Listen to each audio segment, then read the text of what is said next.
Hello, hello. My name is Nancy Mello, and I am the Creature Preacher. I'm an animal communicator, which means people come to me because they're looking for a lost pet, they want to resolve an issue with their current animal, if they have some emotional loose ends with an animal that's passed, or maybe an animal in their life is causing strife with a significant other or their child, or they just want to have a better understanding of animals as a whole. Here's how I work. All I need is a photo of the animal's eyes.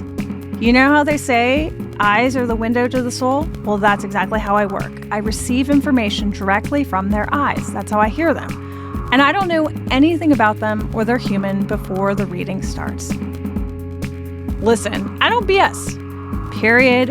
End stop. I tell you what I hear, but hopefully in a loving and comforting way.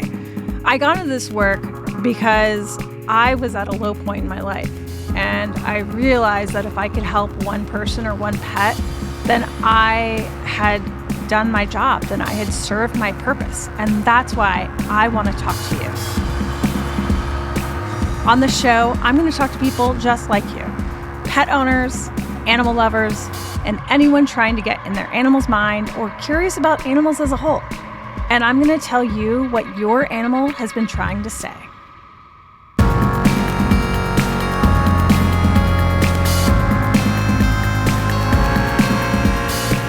So just as a reminder, I haven't met today's animal guest or person guest yet, but I think you should know something about them before we get started. So my producers spoke to them beforehand. I'm going to duck out for a second and let you listen. And when I come back, I'll do what I do, and you can come along.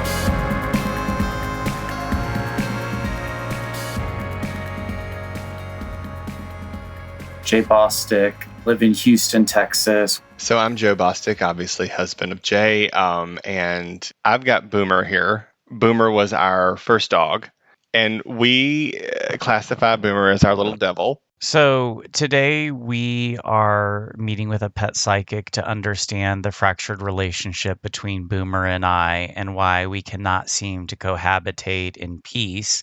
And everything that I do absolutely annoys him and causes him to respond with these crazy, shrill, shrieking noises. We got Boomer before we were married. Jay had been wanting a Pomeranian for months, and I decided for his 30th birthday that I would surprise him with getting one. Boomer and I have a bit of a storied past. Almost from the day he met me, has not really cared for me all that much and prefers my husband. We were having such problems with him trying to snap at me while I was sleeping and charging me. Boomer had a traumatic childhood, and unfortunately in two separate incidences, he broke each of his front legs. He was never the same after that. Both times that Boomer broke his leg, he was unfortunately with Jay. And so I think he maybe associates some of that trauma with Jay. I guess it bothered me enough to get a second dog. Boomer is not a dog that likes to be cuddled. Cotton is the complete opposite. Cotton wants to be cuddled and loved and on top of you, and he wants to have tons of pets. If people sit down in our house for the first time, and Cotton's like right there on their lap saying, "Hello, welcome to my home." Boomer, total opposite. Boomer's hiding under the couch. He's growling at them. And because he is so adorable in the face, that siren song of his face is pulling you in. Your little fingers want to just navigate right over to his nose and give him a pet. What he meets you with is a snap, or he runs away, or he does this incredibly awful yap or screech. We spend thousands of dollars working with a dog behavioral therapist, and it was a futile attempt. And so at this point, if you told me to douse the dog in cloves and spray lavender into the air to make him like me a little more, I would do it at this point. So I'm open to anything.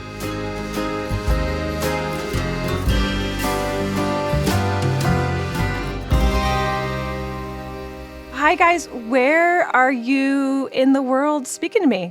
Hey, Nancy. Great to meet you. We are based in Houston, Texas. So I know that you have 2 dogs, Boomer, who's a Pomeranian, and we've got Cotton, who's a Maltese.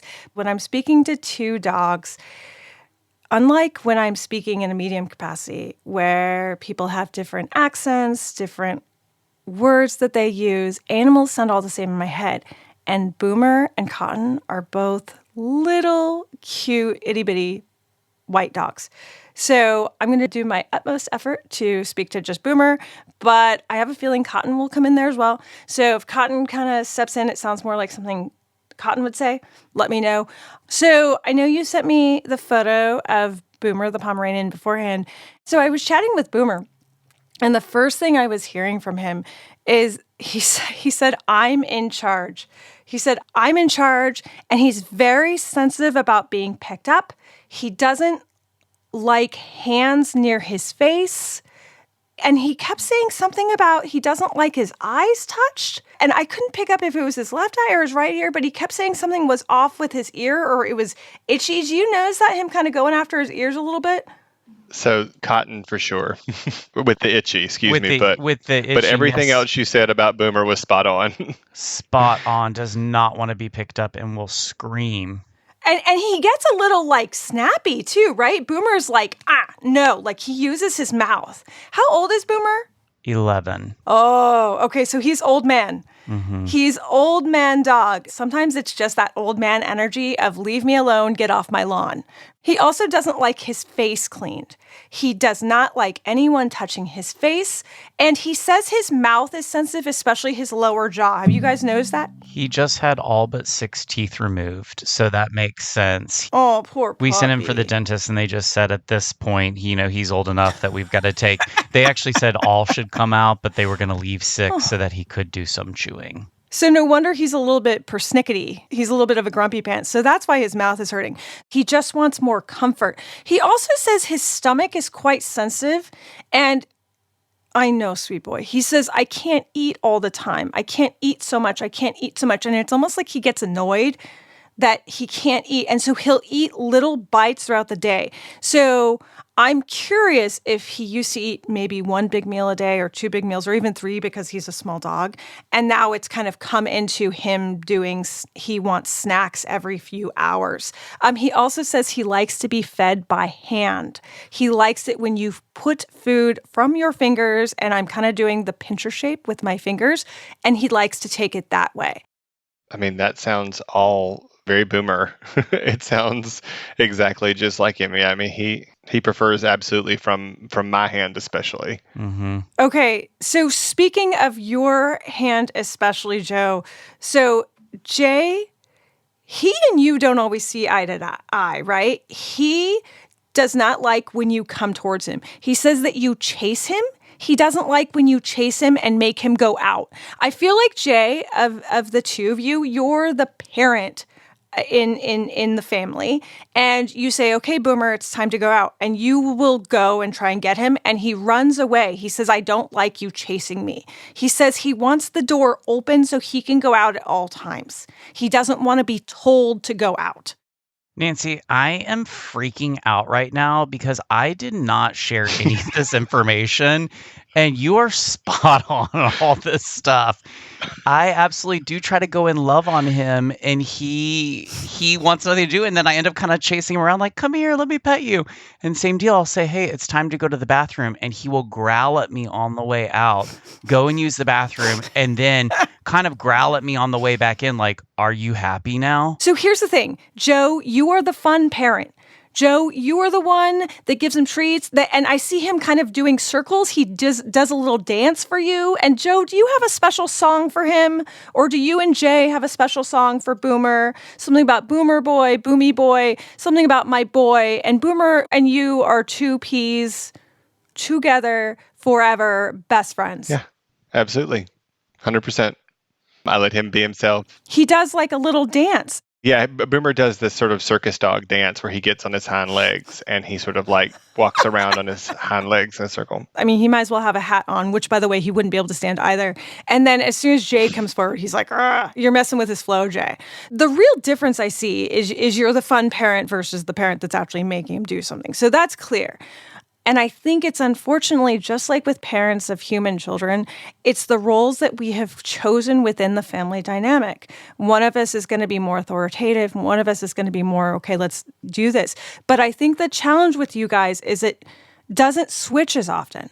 I feel like Joe probably doesn't force Boomer to go out or do anything as much. So Joe will kind of give up. And I say this with love, Joe, you're a wonderful pet parent to Boomer and Cotton. But Joe, if he doesn't want to go outside, you'll be like, he'll go out later.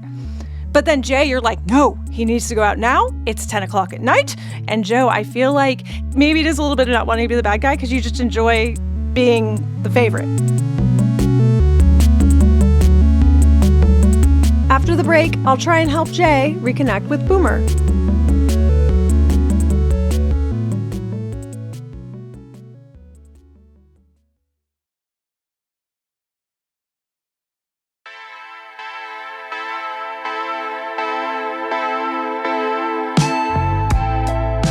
So the first thing I would say and bullet point and underline is Jay and Joe, you both have to be on the same page. So Joe, you really have to enforce when it's time to go out, you need to be the one to say, no, really. So that Jay can have more moments with him where he also gets to be the fun guy. But I will totally work with Boomer right now and let him know that Jay needs love, because I think part of it is just a disconnect with your and Boomer's relationship, Jay, where Boomer doesn't understand that you need that love. I also think, Jay, you and Cotton kind of bond together because Cotton is this real sensitive boy who just wants cuddles. And so I feel like, Jay, because Cotton is kind of vulnerable in that sense, you gravitate towards Cotton. And so what I'm just going to explain to Boomer right now is that you also need love and affection from him. And what I'm doing is I'm visualizing Boomer sitting next to you on a nondescript couch, and I'm showing Boomer that that's what you enjoy. You enjoy when he sits next to you. And I'm showing your hands in your lap, Jay, so you're not touching him, because as soon as I showed him next to you, he said, no touch, no touch. He does not like being grabbed by the scruff of his neck. And for whatever reason, he's afraid of you in particular, Jay, when you kind of go that way.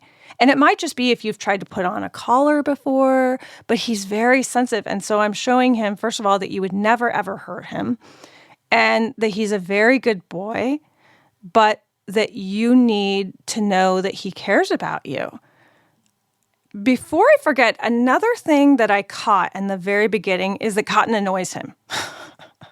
He says that Cotton takes his attention, and my brain interpreted what he said as needy, that Cotton is needy. I feel like Cotton is a little bit more vocal, a little bit whinier. And so when Cotton does that, it's almost like, here we go again, from Boomer's point of view. He wants to be top dog all the time. He wants to be right in the middle of both of you. And poor Cotton, and I'm saying poor Cotton because Boomer really shoves him out of the way. And then Cotton might protest a little bit. And then Boomer's like, no, I'm here. I'm in charge.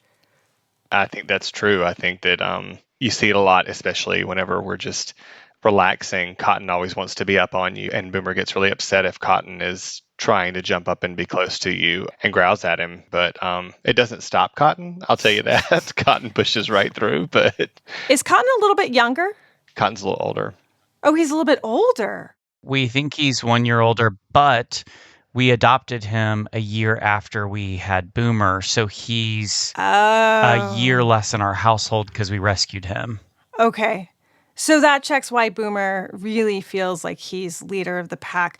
I think, Jay, you becoming more of the fun parent and singing to him and dancing around him and being as silly as you want to be, whether it's singing to CoverGirl from RuPaul, I know my dogs love that song, whatever it is, enjoying that with Boomer. And I'm telling you, for the first couple of weeks, Jay, Boomer is going to look at you like you are wackadoodle. and he is going to say, what is going on? But over time, he'll understand, okay, no, you're fun. This is fun. The good news is I don't feel like Boomer has any noise sensitivity. So I think you can definitely play Daft Punk, or if Vivaldi is more your stride, go for it. Whatever it is that gets you moving, and talk to him about it. Play with him. I would suggest 15 minutes a day if you can push it, 10 minutes. And this is for every pet owner, just spending dedicated time. Sometimes it doesn't even need to be off your phone, believe it or not. You can be on your phone and just sit next to Boomer. But in this case with Boomer, because he is needing to see you as a fun human, doing fun stuff with him, and you don't even have to directly play with him. I just see him responding to you playing around him, if that makes sense. Yeah, that's great advice, especially because I don't play with him as much, because with Cotton, he likes to play fetch, he likes to play tug of war, he likes to roughhouse and run around the house. But if I try to engage Boomer, he goes and hides under the table. So the big question I have for you, this is the biggest question of the day, is there room for dancing in the dining room? There's always room for dancing. Amen to that. So even if he's under the table, because he's still going to see your feet, he's still going to smell you guys, he's going to hear you guys. I say do some swing dancing, do some little Vogue walking, put on your fabulous pair of heels that you found at Goodwill. Not that I'm sharing an actual story of something I did. And have fun. And also another thing that I'm hearing, and this is such great advice for everyone, is Joe, I want you to take Cotton into another room. If it's cool enough outside, I want you to play with Cotton. And then Jay, you can do your best Vogue right by Boomer. Got it. And have him understand you in that light. For sure. There will be little changes. It's not like a 180. Oh my gosh, Boomer's going to run up to you and want to dance. But it'll be slow and noticeable where he seems to even just look at you a little differently. Did you guys have any follow-up questions for anything I said? No, because it was spot on. And I mean, I'm just shocked right now. I was just going to say, I think that what one of the first things that you said Boomer was saying was how he didn't like his face touched.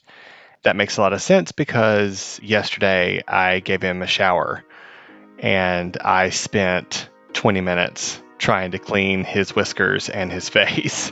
Gently, of course, but and that was really the only area that I focused on, was just getting his face clean. And so the first thing he said to you was, I don't like my face being touched. And I thought, wow, okay, that's really fresh with him still.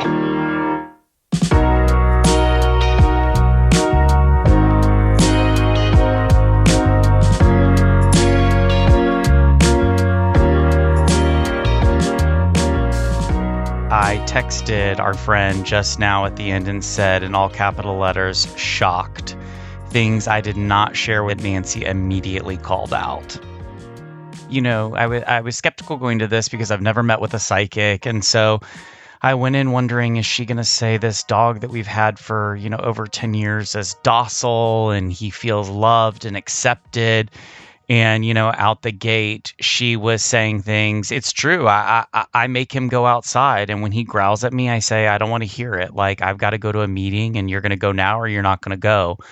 Our relationship is very pragmatic and there is no fun times. And he does go to Joe for the fun stuff. So for her to just really pick up on that, I think was quite surprising to me. This will change things for Boomer and I going forward in the sense that I very much have been the dad that this is the lay of the land. It's time to eat. It's time to go out. It's time for the vet. I think I will make more of a concerted effort not to love on him per se by petting him and snuggling him, but instead just being present in the moment with him and not forcing him to do things my way. I think it's also very evident that I do show more attention to the other dog because honestly, the other dog is easier to deal with, but I will try to be more equitable in my attention to both of them.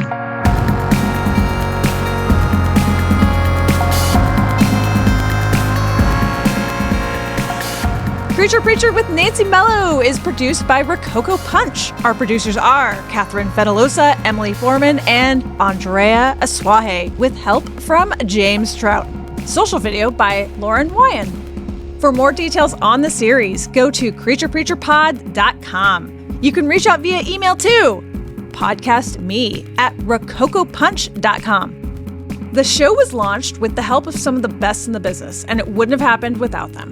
Thanks to Christine Ricasa, Brian Barletta, the teams at Audely, Tink Media, Adonde Media, Zeitler Design, and Sounds Profitable. If you want to support the show and wear the coolest freaking merchandise ever, check out our Creature Preacher store at creaturepreacherpod.com, created by Go-To-Market, the best folks in all of merchandising land. If you want to see behind the scenes video and me dancing with some cats, you can follow me on Instagram at Nancy Mello Official or on TikTok at nancy.mello. Thanks for listening.